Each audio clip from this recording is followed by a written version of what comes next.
Natural ba na manghina ang binti habang tumatanda? Hinding-hindi. Nakakita na ako ng maraming matatanda na lampas 70 na ang edad. Pero mas malakas pa ang binti kaysa noong 60 pa lang sila. Sa kabilang banda, marami sa mga nahihirapang lumakad ng maaga ay hindi dahil sa edad, kundi dahil sa kakulangan ng ilang mahahalagang pagkain sa kanilang hapagkainan. Ayon sa datos ng Department of Health noong 2023, mahigit 3 milyong senior citizen ang natutumba at nasasaktan taon-taon dahil sa kawalan ng lakas sa binti at 30% sa kanila ay hindi na muling makabangon ng mag-isa. Ang mas nakakatakot ay itinuturing ito ng marami bilang natural na bahagi ng pagtanda at wala na silang magagawa. Ngunit ang totoo ay ito. Hindi tumanda ang iyong binti, kundi nagugutom ito.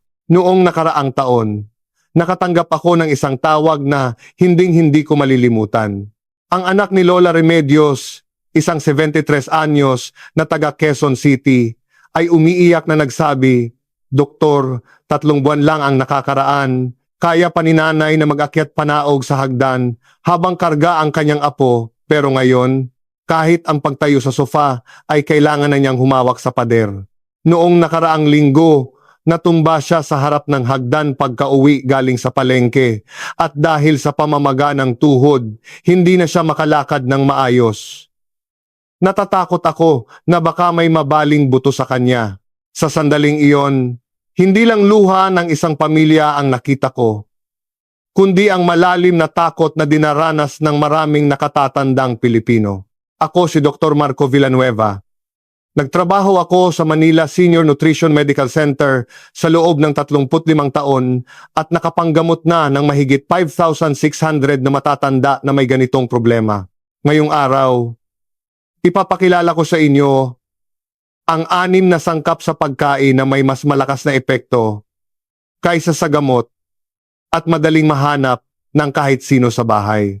Ang mga sangkap na ito ay hindi mahal at madaling mabibili sa lokal na palengke. Sa 6 na ito, ang pang-6 na sangkap ay halos nasa kusina na ng bawat pamilyang Pilipino. Ngunit nakakalungkot na 9 sa 10 matatanda ang kumakain ito sa maling paraan. Kung nararamdaman ninyong nanghihina ang inyong mga binti at tuhod ngayon, pakiusap na tumutok at makinig sa susunod na 15 minuto ng videong ito. Bago tayo magpatuloy, mangyaring mag-iwan ng numerong 2 sa comment section. Ito ang magiging unang pangako ninyo sa inyong sarili na pangangalagaan ninyo ang inyong kalusugan. Ngayon, isa-isa nating tignan kung ano ang 6 na pagkain ito na nagbibigay ng buhay. Ang unang sangkap na ipapakilala ko ay pamilyar sa atin, pero madalas na binabalewala dahil sa simpleng itsura nito. Sa palengke, sa halagang 40 pesos lang ay makakabili ka na ng isang supot nito. At maraming matatanda ang hindi kumakain nito dahil iniisip nilang pagkain lang ito ng mahirap at hindi nakakapagpalakas ng katawan. Pero dapat ninyong malaman, sa aming center sa Philippine General Hospital, tinatawag namin ang pagkain ito na mabagal na charger para sa kalamnan ng binti. Mga lolo at lola, naranasan nyo na ba ito? Maayos naman sa umaga, pero paglipas ng tanghalian ay nangangatog na ang binti. O pagkatapos mamalengke ay nanghihina ang bisig kaya hindi na mabuhat ang bag, o pag-akyat pa lang ng ilang palapag ng hagdan ay hinihingal na at mabilis na ang tibok ng puso. Hindi lang ito dahil sa pagbaba ng stamina. Sa totoo lang, ito ay senyales na nagugutom ang inyong mga kalamnan. Paglampas ng 60 taon, ang ating katawan ay parang lumang makina na humihina ang kakayahang mag-imbak ng enerhiya habang bumibilis naman ang pagkonsumo nito. Kung hindi maglalagay ng tamang gasolina, ang lakas ng binti ay unti-unting hihina araw-araw. Bakit espesyal ang kamote? Ang kamote ay mayaman sa complex carbohydrates na iba sa kinakain nating kaning puti o tinapay. Isipin ninyo ang inyong kalamnan bilang isang kalan sa loob ng bahay. Ang mga simpleng carbohydrate tulad ng kanin o noodles ay parang papel na mabilis mag-apoy pero mabilis din mamatay. Samantalang ang kamote ay parang uling na matagal, mabagal, at stable ang pag-aapoy para magbigay ng tuloy-tuloy na enerhiya. Ang pagkain ng isang kamote sa umaga ay sapat na para hindi manghina ang binti sa buong araw. Bukod dito, ang kamote ay mayaman sa potassium na nagsisilbing pampadulas sa kalamnan para maiwasan ang paninigas ng binti o pagpupulikat sa gabi habang natutulog. Ang masakit na karanasang ito ay tiyak na naranasan na ng marami sa inyo. Noong nakaraang taglagas, may isang pasyente na nag-iwan ng malalim na marka sa akin. Si Lolo Cardo, 69 anyos, mula sa Tondo, ay nagtrabaho bilang crane operator sa loob ng halos 30 taon. Isang araw, sinabi ni Lolo Cardo, "Nitong mga araw, kapag naglalakad ako sa parke ng alas 7 ng umaga, ayos pa nung una. Pero pagdating ng alas 10, bumibigay na ang binti ko at parang naging mami sa lambot at kailangan ko talagang humiga at magpahinga sa tanghalian. Kung hindi, wala na akong magagawa sa hapon. Paglampas ng alas 6 ng gabi, natatakot na akong lumabas dahil baka matumba ako." Ang asawa ni Lolo Cardo ay sobrang nag-aalala rin. Dati, kaya niyang magbisikleta hanggang sa malalayong lugar para mangisda. Pero ngayon, kahit sa palengke lang ay kailangang magpahinga ng 3 beses. Nang suriin ko ang lakas ng kalamnan ni Lolo Cardo, kalahati lang ito kumpara sa mga kasing edad niya. Nirekomenda ko ang pagkain ng isang katamtamang laki ng kamote kasama ang gulay at itlog tuwing almusal. Sa unang linggo, naging mas masigla siya sa umaga. Sa ikalawang linggo ay nabawasan ang pagtulog niya sa tanghali at sa ikatlong linggo, humaba ng mahigit 15 minuto ang oras ng kanyang paglalakad. Pagkaraan ng 1 buwan, nakapagbisikleta na siya muli hanggang sa parke na 3 kilometro ang layo. At sa muling pagsusuri matapos ang 3 buwan, bumalik sa 78% ang tibay ng kanyang kalamnan. Ang paninigas ng binti sa gabi ay nawala ng tuluyan at nadagdagan ang kanyang muscle mass ng 1.2 kilo, sabi ni Lolo Cardo ng may kagalakan. Hindi ako makapaniwala, ang isang simpleng kamote lang pala ang magpapabalik sa akin sa pagbisikleta. Ngayon, hinding-hindi ko nalalaktawan ang pagkain ng kamote sa umaga. Paano nga ba pinakamagandang kainin ang kamote? Inirerekomenda ko ang isang pirasong katamtamang laki. Mga 140 hanggang 200 gramo para sa almusal. Mas mabuting ilaga o steam ito. Pakuluan ng mga 15 minuto pagkatapos kumulo ng tubig. Huwag itong i-bake o i-oven dahil ang inihaw na kamote ay mabilis maabsorb ang asukal na maaring magdulot ng pagkapagod. Sa palengke, piliin ang makinis ang balat at walang itim na mantsa. Sapat na ang isa sa isang araw. At mahalagang sabayan ito ng madahong gulay o protina. Para sa mga may diabetes, bawasan ang ibang carbohydrate kapag kumain ng kamote. At para sa mga may hyperacidity, iwasang kainin ito nang walang laman ang tiyan. Kung may sakit sa bato, kumonsulta muna sa doktor. Kung nakarating kayo sa bahaging ito, iba kayo sa 75% ng mga taong huminto na sa panonood. Isa kayong tao na seryosong nagmamalasakit sa inyong kalusugan. Kung nanonood kayo ngayon, pindutin ang subscribe button. Dahil ang susunod na pagkaing ipakikilala ko ay may mahalagang papel sa pagbibigay ng pangmatagalang lakas sa binti. Ang pangalawang sangkap ay simple rin pero importante. Ang oats o oatmeal ay mabibili ng mura sa mga supermarket at kayang itagal ng ilang araw. Alam ng maraming matatanda na mabuti ito sa tiyan, kaya mas pinipili nila ang lugaw o malagkit kaysa sa oats. Pero sa nutrisyon, tinatawag ang oats na imbakan ng gasolina para sa tibay ng kalamnan. Pagtanda nyo ba ay hinihingal na kayo kahit kaunting gawaing bahay lang? Ang paulit-ulit na panghihina ay hindi lang dahil sa kawalan ng sigla, kundi dahil hindi nakukuha ng kalamnan ang kailangang enerhiya sa tamang oras. Paglampas ng 60 taon, ang kakayahan ng ating katawan na mag-imbak ng glycogen ay mabilis na bumababa. Parang baterya ng cellphone na luma na, kaya mabilis maubos. Ang oats ay may beta-glucan na nagpapabagal sa pag-akyat ng asukal sa dugo habang nagbibigay ng tuloy-tuloy na enerhiya, at mayroon din itong plant protein na mas mataas kaysa sa kaning puti. Noong nakaraang taon, si Lola Melchora, 66 anyos mula sa Caloocan, ay lumapit sa akin. Dating nurse siya, pero ang problema niya ay ang bigat ng binti sa umaga at hirap na hirap siyang umakyat ng hagdan. Kailangan niyang huminto ng 3 beses bago makarating sa kanyang bahay sa ika-4 na palapag. Dahil sa mababang hemoglobin at kulang sa enerhiya sa kalamnan, pinakain ko siya ng 50 gramo ng oats na binabad sa mainit na gatas at hinaluan ng blueberry tuwing umaga. Naging kamangha-mangha ang resulta. Sa unang linggo, gumaan ang pakiramdam ng binti niya pagkagising. Sa ikalawang linggo, ay kaya na niyang umakyat hanggang 3 palapag ng walang hinto. At sa ikalawang buwan, kaya na niyang akayin o buhatin ang kanyang apo paakyat ng hagdan. Mas mabuting piliin ang buong oats rolled oats kaysa sa instant dahil ang instant ay mataas sa asukal. Ihanda ito sa pamamagitan ng pagpapakulo sa tubig o gatas hanggang lumambot at lagyan ng mani o prutas para sa mas masustansyang lasa. Ngayon ay ang 3 sangkap.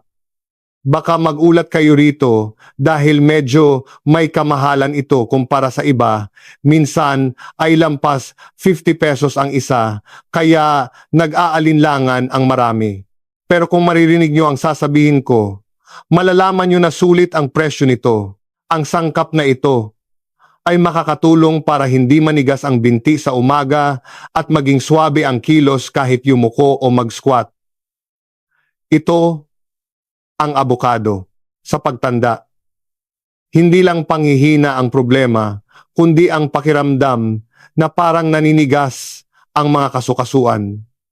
Ito ay dahil sa maliliit na pamamaga o inflammation sa loob ng katawan.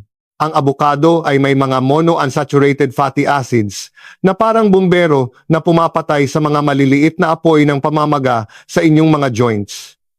Mayaman din ito sa potassium na mas mataas pa kaysa sa saging. Nung nakaraang tag-init, si Lola Nenita, 68 anyos, mula sa Pasay, ay pumunta sa aking klinika.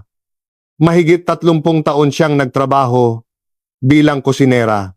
Nitong huli, kailangan niyang mag-ehersisyo ng 10 minuto sa tabi ng kama bago makatayo dahil sa tindi ng paninigas ng binti.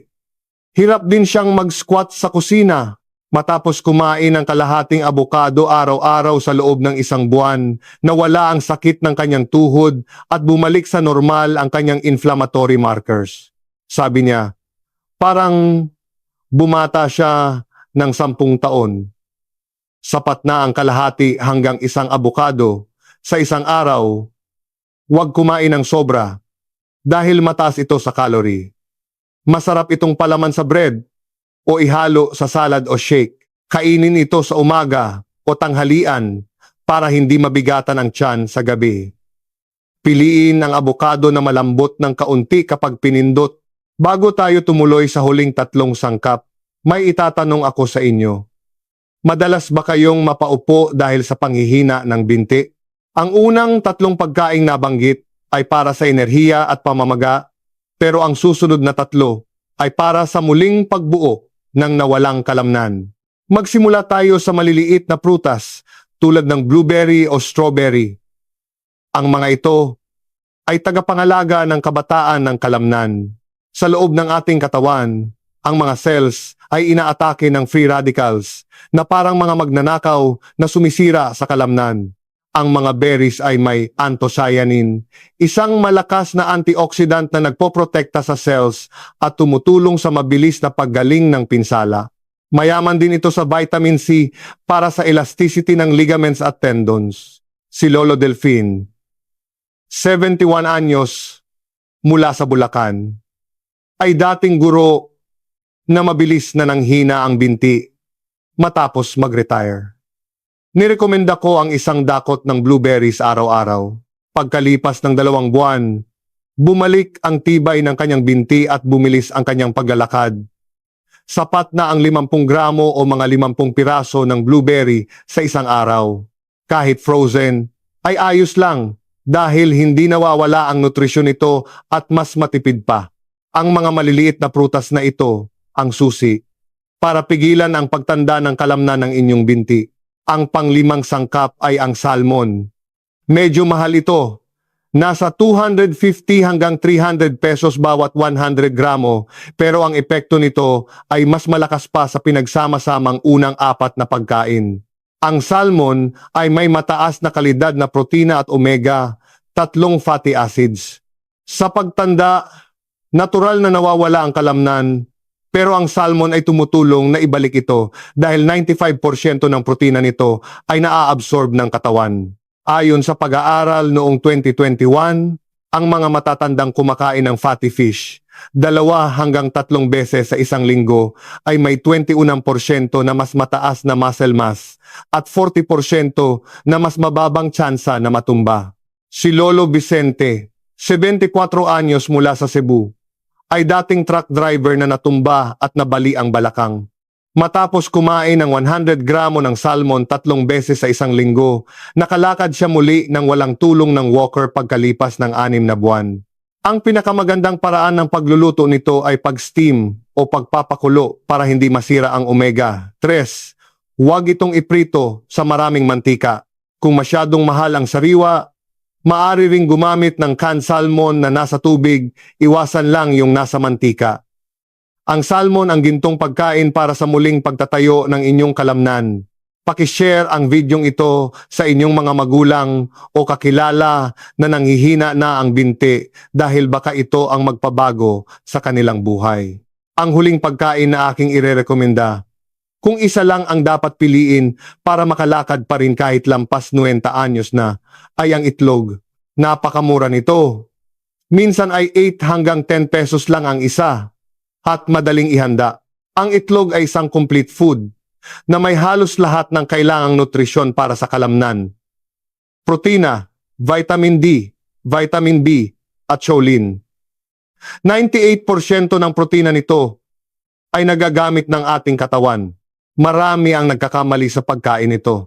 Una, kinakain lang ang puti at tinatapon ang pula. Ang pula ang may pinakamaraming vitamin D. Pangalawa, natatakot sa kolesterol. Pero ayon sa mga eksperto, ang 2 itlog sa isang araw ay hindi makakasama sa puso.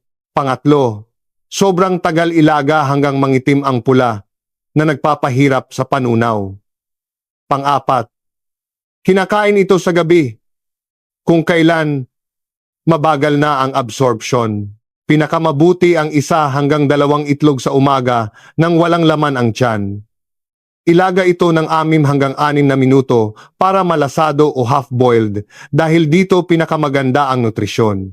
Kung may sakit sa bato, magtanong muna sa doktor. Ang kapangyarihan ng isang itlog ay higit pa sa inyong inaakala. Ngayong alam nyo na ang 6 na pagkain, kailangan na ng aksyon. Narito ang 30 araw na plano. Sa unang 7 araw, adjustment period. Kumain ng oats, blueberry, at isang itlog sa almusal. Uminom ng maraming tubig at maglakad ng 5 minuto. Sa ika-8 hanggang 40 na araw, change period. Gawing 2 itlog at magdagdag ng abukado at salmon 3 beses sa isang linggo. Gawing 15 beses ang pag-squat sa upuan. Sa ika-15 hanggang 20 inaaraw, dagdagan ang lakad sa 30 minuto.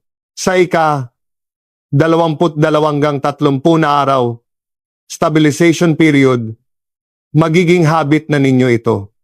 Sundin ang pattern na ito at makikita ninyo ang 15% paglakas ng inyong binti. isave ang planong ito sa inyong phone at gawin araw-araw.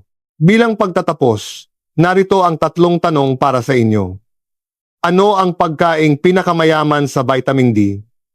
Bakit dapat 2,003 beses lang kumain ng salmon sa isang linggo? At anong oras pinakamainam kumain ng itlog? I-comment ang inyong sagot sa ibaba. Paki-like at share ang bidyong ito sa 3 tao na mahal nyo. Ang pagbabago ay nagsisimula sa pagsisimula ngayon. Sa loob ng 35 taon, nakita ko ang mahigit 5,600 na pasyente na bumalik ang lakas dahil sa maliliit na pagbabagong ito. Kailangan ng malakas na binti para malayo ang marating sa buhay. Ang edad ay numero lang, at habang kaya nating tumayo sa sariling mga paa, ang buhay ay laging may bagong simula. Ako si Dr. Marco Villanueva ng Manila Senior Nutrition Center. Maraming salamat at magkita-kita tayo sa susunod na video. Manatiling malusog at malakas.